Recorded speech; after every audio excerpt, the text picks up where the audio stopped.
else ever think about how weird Chex Mix is? Anyways, today we're talking about online gaming presentations.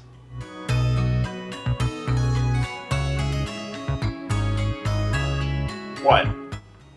What do you want me to say more? Do I need to say more? Like, what do you want me to say? What, like, I need to explain that? Why do I need to explain it? What is there to explain? I just think it's weird. Unfortunately, marketing is a very big aspect of gaming. I mean, how else was I supposed to know a new Mario Strikers game was coming out? You just expect me to walk down the street and hope I figure it out along the way?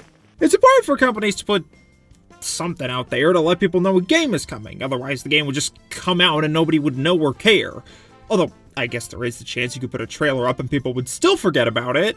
No, there's gotta be an easier way. Maybe even a way to show off a bunch of games at once. That way, if I don't care about Mario Strikers, I can find it in me to care about Disney Speedstorm. Online gaming presentations, because what better way to show your fans nothing they want by giving them exactly what they want? Gaming presentations have existed forever, shows or conventions set up by a company to show off what the hell's going on in the realm of video games. You've got probably the biggest show, E3, which got started in 1995, and then you had other stuff like Nintendo Space World, which started in 1989 and then went to 2001. These press conferences have been around for just a few years less than games themselves have been popular.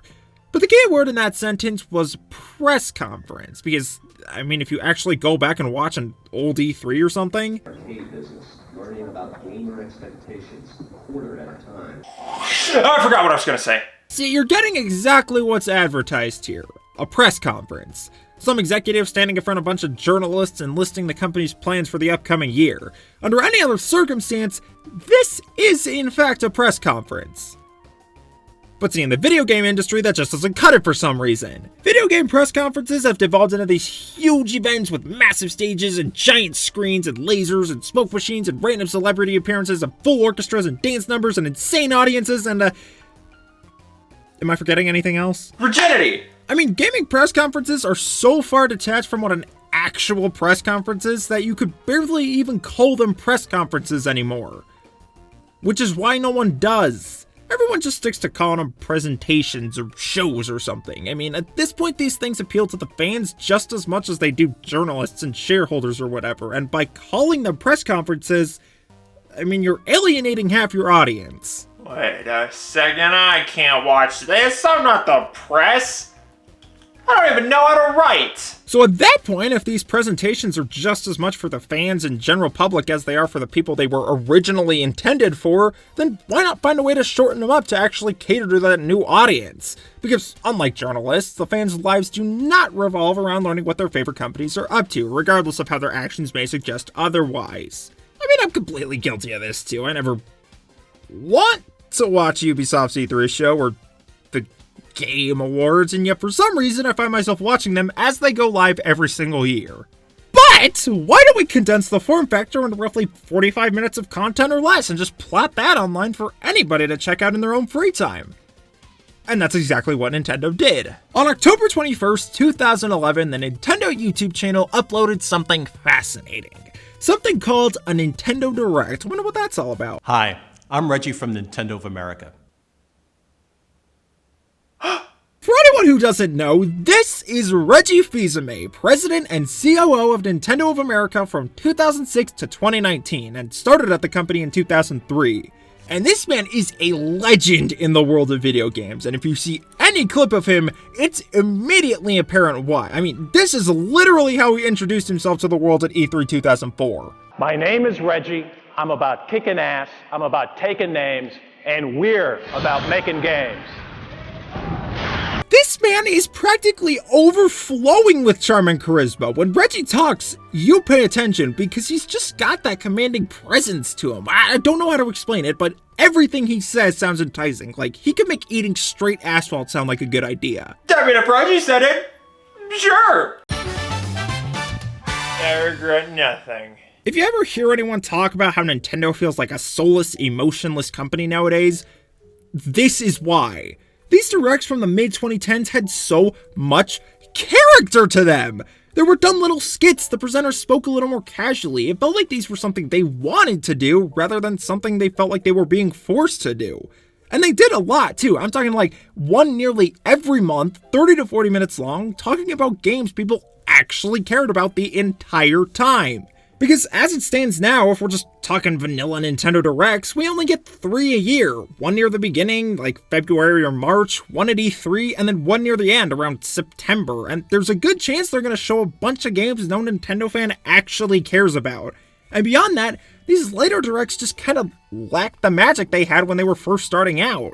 These now feel like something that's just done because they have to, and it's just kind of sad. Okay, I'm getting sidetracked. What the hell even is a Nintendo Direct? A Nintendo Direct is a roughly 30 to 40 minute video focused on telling people about Nintendo games. Whether that's new games, already announced games, and sometimes games get their own standalone Directs.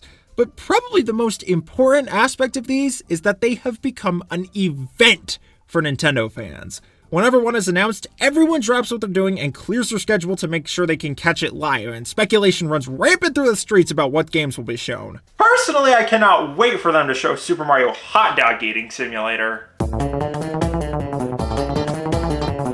That was the worst Nintendo Direct they've ever done. See, the only problem with everyone getting hyped out of their fucking minds for these things is that they are subconsciously setting their expectations incredibly high. And sure, this happens with anything people get extremely hyped for because it's just fun to let your imagination run wild for a little bit.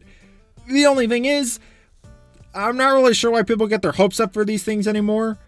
Yes, there are still Nintendo games in these Directs, and yes, seeing new news from Nintendo is always exciting, and yes, the new game reveals are hype, but nowadays, like, half the runtimes of these things are clogged up by games and nobody cares about. I still, to this day, think about how they showed a full trailer for DC Superhero Girls in the February 2021 Direct. I know by all accounts Nintendo doesn't technically have to show any of their games in these things because whether you like it or not, these are advertisements. Other companies will pay to have their games shown off in a Direct. But at the same time, these feel like they're pretty much just for the fans now. And by that I mean the only people watching them as they go live are Nintendo fans. And it just doesn't feel like the company knows that anymore. Because again, looking back on old Directs, these felt way more geared towards fans, with showing mostly the big new Nintendo games and the dumb little comedy sketches. Basically what I'm trying to say is that I miss Reggie. Regardless of their content though, Nintendo Directs are extremely effective. They get fans excited, they're an easy way to show off a lot of games at once. I mean, other companies would be stupid not to make their own Direct style presentations. Which is, I guess, why the Pokemon Company decided to do exactly that. What? June 17th, 2020, the official Pokemon YouTube channel uploaded something strange. Something called a Pokemon Presents. What could that be? It's a Nintendo Direct focused exclusively on Pokemon stuff. If you're wondering why this is so dumb, it's because they had already been doing this exact thing for 8 years. Except for those 8 years, they were called Pokemon Directs, and instead of going up on the Pokemon channel, they went up on the Nintendo channel. And they decided to change that because... I'm not saying the Pokemon brand isn't big enough to have its own Directs, I'm just confused as to why they felt the need to randomly separate them from Nintendo.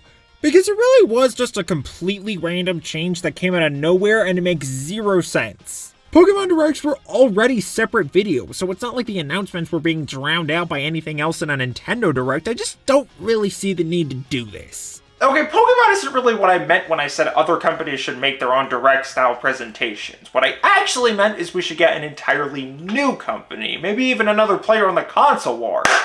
Thank you! March 25th, 2019, Sony dropped their hat into the online presentation ring with State of Play. And yeah, I mean, these are basically just Nintendo Directs, but PlayStation. I think the main difference here is that State of Plays feel a little more fast-paced than Nintendo Directs. They are generally shorter on average, they rarely go over 30 minutes, but beyond that, they tend to move on between announcements faster. But that's pretty much it. It's hard to say if one is better than the other, though. I mean, they both kind of feel the same. However, I will mention that I do find myself enjoying State of Plays a little more, and that's really just because I don't go into them expecting anything. Yeah, I don't know. With Nintendo Directs, it feels a little easier to get your mind racing about what they'll show. State of Plays just feel a little more like, hey, here's 30-ish minutes of games to check out if you want to. Alright, bye. Weirdly enough, though, we still haven't seen anything from Xbox. You would think after seeing the huge success of Nintendo Directs and the mild success of State of Plays, they would make their own presentations, but no! Instead, we have Ubisoft. So since July 2020, Ubisoft has been making their own presentations. Ubisoft Forward, I don't get this. I'm sorry, but who the fuck wants to watch a presentation dedicated exclusively to Ubisoft games, especially ones that are, oh my god! Who the fuck do you think you are? Oh wait, these are only this long because they have a bunch of filler at the beginning and end. Wait, what? In what world is a Ubisoft-only digital event hype enough to get an entire pre-show and post-show? This is like making a subscription service for only Ubisoft games that's $15 a month. Oh my god! And beyond that, we've got a bunch of other companies making these things, like Square Enix Presents, which started March 2021, and there's only been like 3 of them, and there was some Dragon Quest Anniversary spin-off thing, and then we also have the Sonic Central, which started May 2021, and there's only been 1 of them. Alright guys, let's talk. I feel like these online presentations really only make sense for one kind of company. The ones making the consoles. They have their own lineup of their own exclusive games, both coming directly from them and third parties. But the companies whose games will be multi-platform, it doesn't really make sense for them to have multiple showcases a year for their games. And I'm not saying they shouldn't have their own presentations, that way the fans can tune in and see their games, and the people who don't care don't have to put up with them.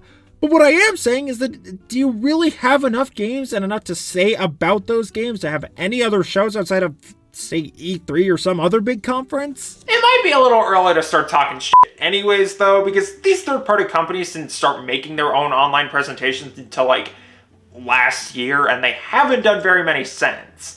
And some companies that I didn't even mention today seem to be doing what I just said, having an online presentation, like, once a year at a big conference, like E3 or something. Which seems a little strange when you think about it, because Nintendo's been doing their directs for 10 plus years now, and it's been proven to be a successful format, so it's just weird that everyone else has taken so long to try it too. Regardless, online gaming presentations are an extremely interesting part of the gaming landscape, because as out of touch or tone deaf as they can be sometimes, they're really good at providing a sense of community. Fans from all over the world can tune in and watch their favorite companies announce new games. And you get analysis of trailers online, a huge collective of people complaining about the games that shouldn't have been in the presentation, and a completely different collective of people getting excited about those same games. And you know, all this really makes you think.